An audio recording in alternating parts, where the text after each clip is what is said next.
খিলগাঁওয়ের তালতলায় অনেক আগেই একটা মুড়ি মাখার দোকান অনেক ভাইরাল হয়েছিল। ওই মুড়ির দোকানটাতে আমরা সেদিন গিয়েছিলাম দেখতে যে আগের টেস্টটা এখনো আছে কিনা। এই দোকানে 20 টাকা থেকে শুরু করে 1000 টাকারও মুড়ি মাখা পাওয়া যায়। 1000 টাকার যে মুড়ি মাখাটা সেখানে আপনারা পেয়ে যাবেন আস্ত হাঁস দিয়ে মুড়ি মাখা। এখানে অনেক ধরনের মুড়ি মাখা পাবেন, যেমন মুরগি দিয়ে, কালো ভুনা দিয়ে, গরুর কলিজা দিয়ে, হাঁস তো থাকছেই, সাথে কিন্তু ডিম দিয়েও মুড়ি মাখা পাবেন। আর পাশাপাশি মুঘল হালিম, চিকেন ফুচকা, মানে অনেক ইউনিক খাবারও পাবেন।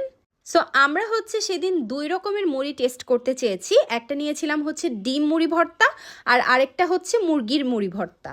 ডিম দিয়ে এই মুড়ি ভর্তার দাম ছিল মাত্র 50 টাকা, আর চিকেন দিয়ে এরকম হাফ প্লেট মুড়ি ভর্তা দিবে আপনাকে 90 টাকায়।